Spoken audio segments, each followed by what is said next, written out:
long as Kelra keeps playing the way that he plays, he can defy expectations. He can say, be done with the draft. As long as I got my hero, I'm good. Defying timelines and expectations and even tempo, Claude has become a much bigger problem, not just late game, but mid game and early game when supported with the other picks. And you have to say, you have to keep your eye out on a Paquito and what that role will be. It was flexed into a double fighter. It was flexed EXP. It was even flexed jungle, but that game actually lost. And once it started to get out of that gold lane, Kelra found an opening. So the key is, does Team Spirit try to attack Kelra immediately to put him on the back foot, or do they build just around their game plan? Honestly, when it comes to Kelra, playing against him and it's almost like you don't want to expend too much worrying about Kelra, because Kelra is just going to be, he does what Kelra does. He's a god in the gold lane for a reason. I think yesterday was proof of that. His godlike reflexes, and now we know why he has those reflexes, are something that you just have to match. So that is going to be on the hands and shoulders of Hiko to be able to go ahead and match what Kelra's doing, you know, in that lane. But then again, as a team, there's so many other avenues that you can focus on depending on what's drafted. We've seen a lot of variations, a lot of experimentation, but even in the last series, we saw some teams just choose to default on their strengths, default on a standard lineup, and just try to execute better. And either way, again, you got hopefully five games to go ahead and prove that here. And honestly, I wonder how that conversation that Kelra against their scrim opponents is. It's like, yeah, I'm going to use a Layla. Could all 5 of you try to catch me? Yeah. Right? I mean, you only got one flicker, you know, but when you start taking in the defensive items into play too, again, there's so many ways to just kind of stay alive, you know, and that's what makes the mechanically gifted players so outstanding to watch. And that's how they can win drafts, even when the draft is even or maybe slightly the other way, because you can't account for that individual skill. You could try, but that's what these coaches have tried to do, to put their teams in an advantaged position early on. The Fanny, the Freya, and the Uranus taking out the Barats, the Marcel, and the Selena, the 6 bans to kick us off as phase 1 begins with the picks, and Onic pick up Herrera to start.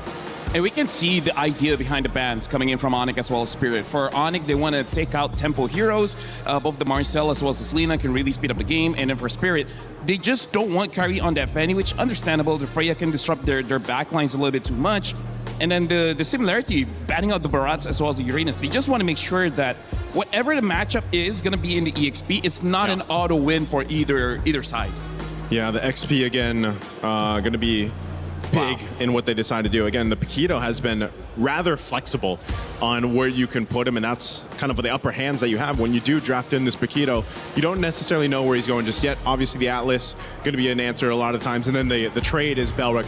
This has been the common trades that we've seen now over the development of MSC's meta, and this is pretty standard. Again, that's why having a flexible hero like the Paquito is an upper hand. You know, you kind of have that advantage now.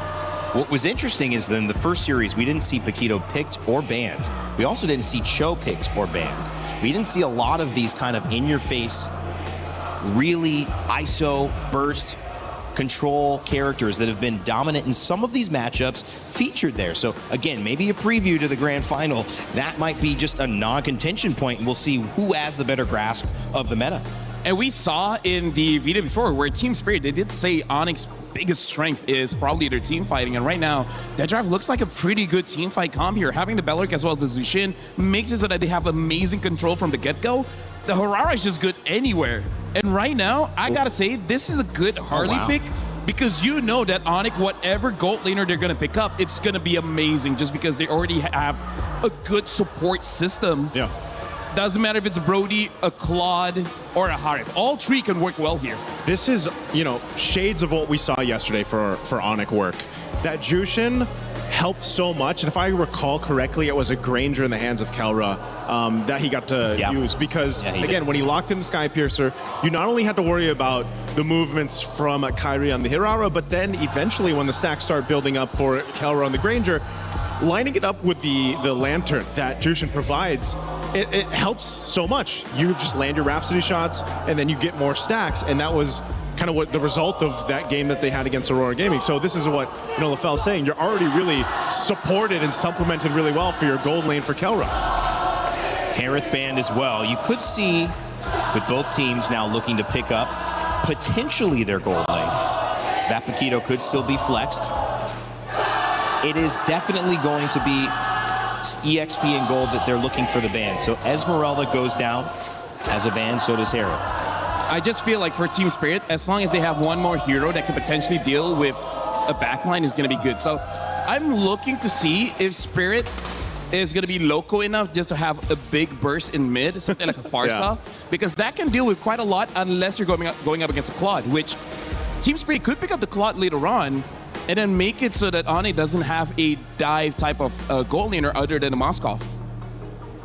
If you're local enough, basically. If you're loco enough. If you're loco enough.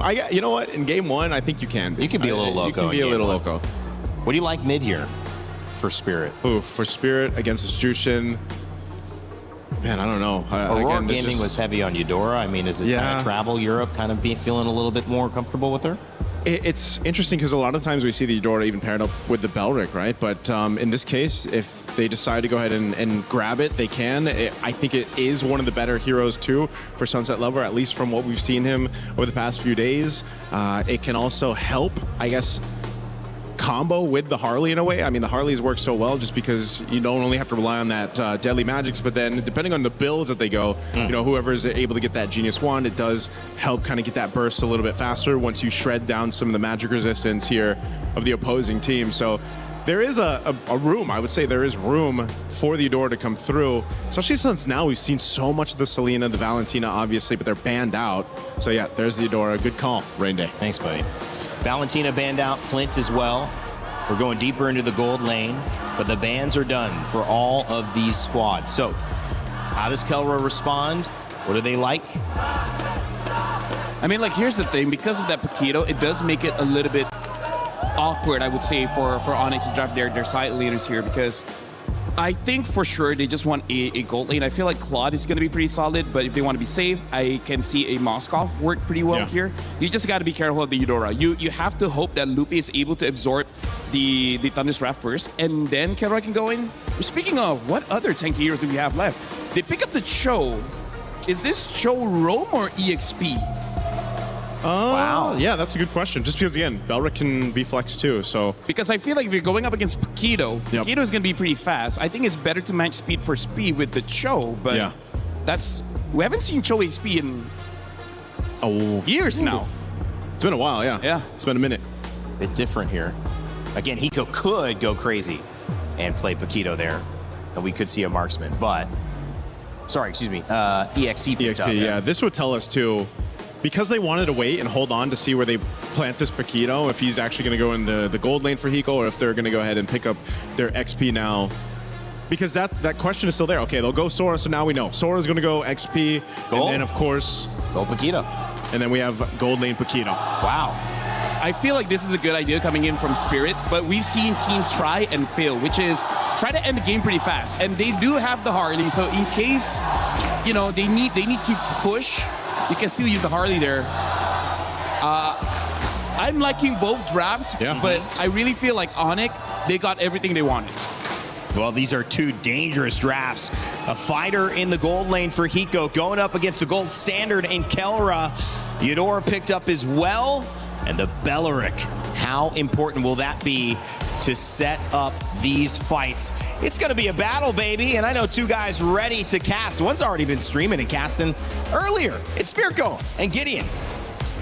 Thanks so much, Rain Day. Welcome, everybody, to the most anticipated match of the day. It's going to be Onic facing up against Team Spirit. And once again, these teams, they know so much about each other. I mean, seeing the Paquito show up once again, but Hirara being given over, the trades have been great. They've got that experience, man. They've played so many games already. Again, both teams having to deal with some rough patches in the group stages to make it this far as well. Some crazy games from Onic just yesterday, and especially after a ridiculous result just earlier. Young Gun Galacticos with an upset win.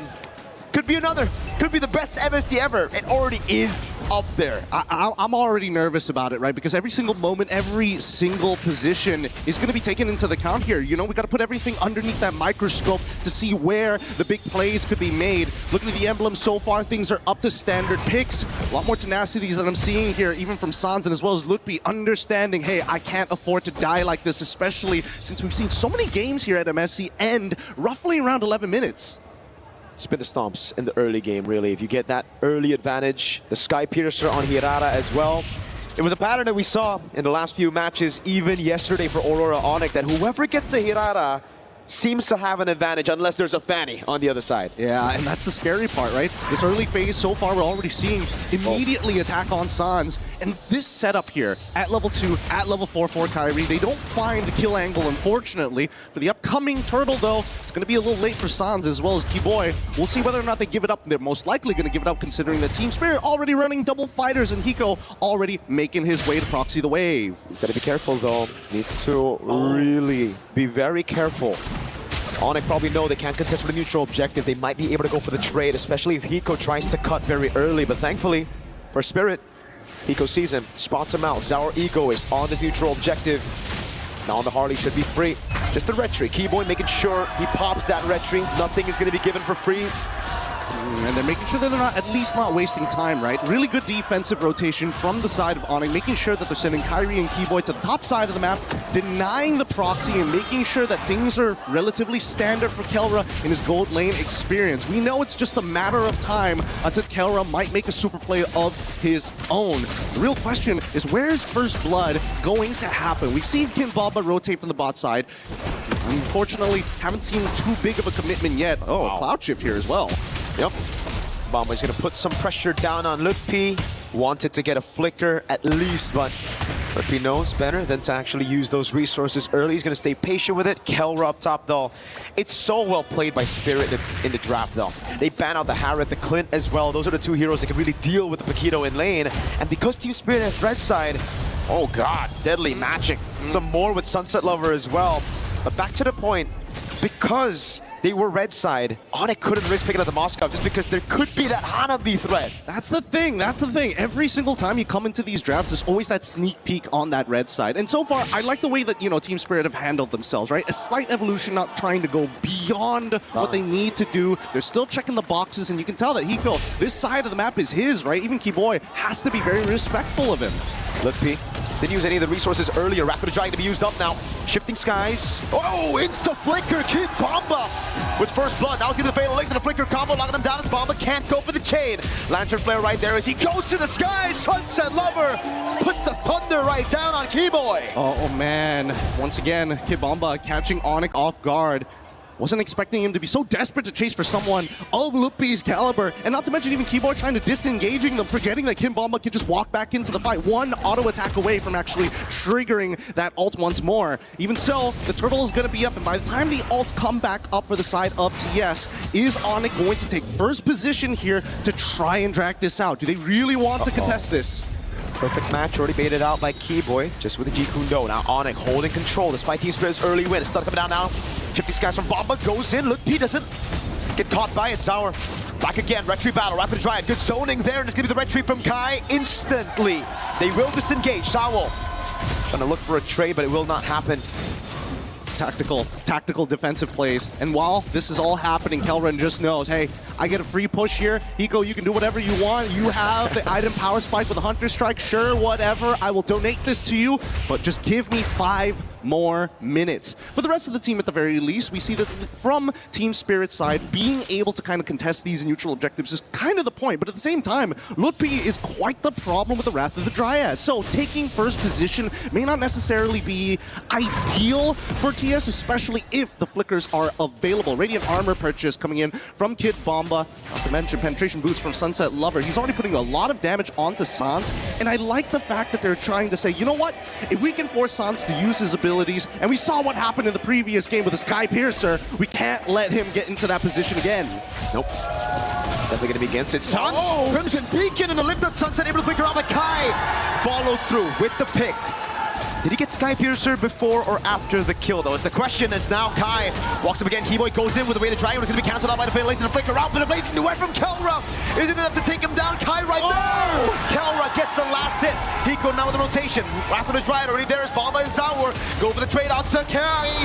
He's going to be able to get the dodge away. Bomba right there now running him down. Nicely done, and now they need to disengage. I don't think Bomba can get out of this. He's getting gunned down, and Lupi says, you know what, this time I'll let you go. It's chill, it's all good. We got the mid-tier 1. We were able to invade your jungle. We got the money that we were looking for, and I think that's the scary part about this current metagame. How far do you want to reach? How greedy do you think you can be, especially when you start getting to high-stakes games? Because this is some life-changing money on the line if they win the series.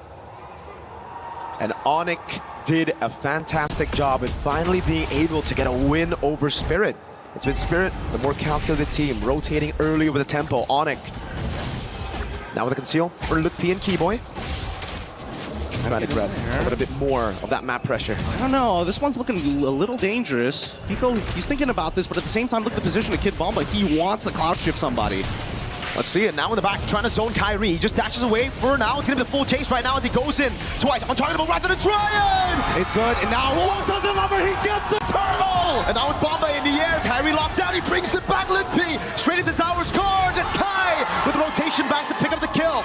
1 for 2 at the end of the day. Sunset going away. He go with the jump in, but he gets punished by Kyrie. Man, these fighting beats are really uncomfortable to look at because there's so many moments that you see both Onic as well as Team Spirit. They walk up, they're looking for a reaction. They're throwing the feints out, and whoever makes that first mistake usually goes down. But let's look at the replay one more time. It was good. Unfortunately for Kelra, he gets locked down by the ball lightning, but in the end, despite missing the cloud shift, that Wrath of the Dryads is such a game changer. And you gotta give props to Kyrie for playing that fight perfectly, man. Earlier in the start of the fight was Bomba and Sao. Hey, Keyboy feeling it already. That's the vibe you need if you want to make it to the grand finals. Hiko going in again. It's Kai with the iframes dodging away, but now they have information. Sao with a perfect match. Keyboy on the Cho. That's why it's such a good pick against this Atlas. And both sides trying to draw the line in the sand, but it keeps getting wiped away, and they keep pushing it forward and pulling it backwards constantly. But now it's about item power spikes. At this stage, let's pull up the items just real quick here. At 8 minutes, where exactly is Kelra currently at? Because he's already unlocked from this lane. They've got 2 towers, top and bottom side. They can start invading the jungle pretty heftily. Ideally, if they can get rid of mid-tier 1, that'll be more optimal. But even so, the coverage from Onic, they're like, yes, Kelra, invest more, wait until the stocks get big before we sell out. You get to see the fans here. The Sonics in the building. Also the Spirit fans who are really just trying to go band for band with those chant battles. But yeah, I'd love to see those items as well for Onic. Let's take a look at it. DHS Rush. He's going to go for the Golden Staff next, and it's just a component for Corrosion side. So he wants to be active early. He does. But on the opposite end, at least we know, with at least 200 gold difference between the gold laners at the very least, just the cost efficiency of the fighters. Already 2 items down in the bank. And with Lord already spawning here, I'm trying to figure out what's the best angle, because Sans has that Purify. I'm thinking whether they can punish Keyboy, but at the same time, Kyrie has been playing it so nicely with those iframes. They've got to figure out something that makes him bite. It can't just be the Lord here. Zara might be able to bait it, but at the same time, this is a huge problem if Keyboy gets a good kick on him. Nobody on the side of TS has a Purify. And that move by Kelra as well, the poke over to Bomba, the fact that he chased even forward and Bomba popped the regen. So he's going to have to recall back to base. Onic now have tempo around this. Bottom lane is good for TS. The ball lightning comes around for Keyboy. Hiko deals with the wave in the top lane, but the mid wave has been pushed in by Onic. So it's just a battle of prio around these lanes. This is tactical. This is really, really tactical. And TS, they don't mind dragging this out. No one saw that ball lightning. It's all good, but I don't think it's over just yet. It's almost trying to force it. Now with the shifting skies as well. Sans popping up the Crimson Beacon early. It's going to be him. Over the skies away. The dragon for Keyboy. Ball lightning stops it down. Samo with the fatal links on 2. Now it's him backing away. Zara Ego is now with the point with the deadly magic over on Sans. Kyrie waits for a position. Keyboy. Very risky game that he's playing. And Bomba walks back up. I think they've been chunked out too hard here, but Kelra, he might make the difference. Ball lightning connects. Are they going to full combo him? No. Doesn't have the ult. He's so low, just a little bit more. The Lord doesn't get the last swing of the Trident. He going on with the jump on the P. No Wrath of the Trident available now with the ball lightning. Sour wins on the right team battle, but Kelra dives into the blazing duet out. Sunset has the BM my. Team Spirit, want to chase? They want to go for further. Keyboy's trying his best. Immediately into Thunderform, kicks him away, and Hiko catches one. Can they get a second one, though? Nah, it looks like it's just going to be purple here. That's it. What a crazy fight. A crazy sequence of events. Man, this is really an RTS. It turned away from a moment to an RTS so quickly in these couple of moments. Lucky for Sawo that the Lord decided to go into his animation to knock people up, because if not, he would have been blasted there. Kilra had the right idea. You know, Sunset Lover already used the ball lightning. They were trying to punish him real hard. He still has that flicker, and that's the beauty of it. If he had Purify, okay, sure, I guess he's dead there, but so far, things have been pretty hot for Team Spirit. This is going exactly how we were expecting it, right? Double fighter comps generally take the advantage first. Later down the line, you're expecting that the marksmen are going to be able to not only outplay, but have enough damage to output. The scary thing is, with the gold standard, he's really good at chunking out your frontliners and still having that fancy footwork to get out. He's been doing that all game now, every single time, even before the golden staff, but even more so after it, right? The chunk on Bomba, forcing him back. He's literally just been winning them these small wins before the neutral objective even starts. But it comes down to, again, the lane management in the side, and that's why right now Kelra's kind of chained, locked in from going into the side lane because of the Paquito, and Hiko plays such a good game here where he's never really in vision. Yes, and the best part is that he likes to stick his foot out in random spots just to make people feel like, oh, we got to be worried about the potential flank here. What about the tri-brush? What about... And then they won't, they just slow down. And I think that's the important thing here. Both teams need to really take into account every little detail that's happening across the map. And I think there are moments that I feel that Team Spirit are willing to 50-50 for, especially when they've got priority and pushing waves on their side. Back to Hiko and the Paquito, though, the choice of emblems as well. We've been seeing a lot of lethal ignitions, obviously. In the XP lane, it was mainly quick quantum charge.